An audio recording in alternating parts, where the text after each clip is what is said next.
तो हेलो मु आपणर क्यों झील झील तो आज भिडियो सेमती किसी इंटरेस्टिंग नहीं बास आज किसी आम समाज दो मुहानीतिर लोकों विषय में आज कथा जदि इंटरेस्ट लगुच कंटिन्यू रहतु ना स्किप कर दिंतु। तो ये किछि दिन है मोर सो कॉल सुचिंता करुवा किसी भद्र व्यक्ति मो पछा पूरा पड़ जाइछन्ती तांकर दीटा क्वेश्चन पे। फर्स्ट क्वेश्चन है जे मु मोटा कौन पे गलिनी आ सेकंड है मु कौन पे सब खाइबा वीडियो पोस्ट करछि।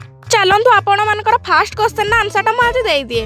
हाई स्कूल पढ़ुवा टाइम रे मु बहुत हेल्दी थी किंतु लोक मैंने सेतके बेले आसी मते एते ज्ञान देले एते माइंड वाश कले जे मु पूरा खियापिया छाड़ी देई कि 2021-22 बेल को एमती पूरा जीरो फिगर रा आसी जाइथिली। जीरो फिगर नुहे तो हेतके बेल को कंकाळ हिसाब थेलेनी। आ हसर कथा सेइटा जे जो माने मते मोटा कहउतले से माने पुणी आसी कहला जे हां झियो पिलाटा कोन एते पतला हे गलु एटा कोन भल कथा। सेतके बेल को पतला हवा को नेकी भी मु बहुत कथा सुनछि। तापर 2 वर्ष पर ड्यूटी जॉइन करला पर मु निज पैसा रे पूरा बिंदास रहिली खाइली पिली किछि टेंशन नेलिन। आ एना एमती मोटा टिके हे जाइछि।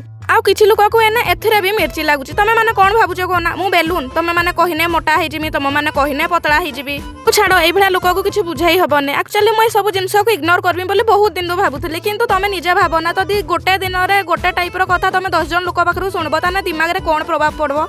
आउ रहिला सेकंड क्वेश्चन जे मु सबले खाइबा वीडियो कोन पे पोस्ट करछि। अरे जाको जोटा भल लागे सेटा ही तो वीडियो करबो ना। मते खाइबा पे भल लागे आई लव खाद्य। को बोलते पसंद से ट्रैवल वीडियो करछे जाको नाचते पसंद से डांस वीडियो करछे। आज पे मु रहूची जय जगन्नाथ।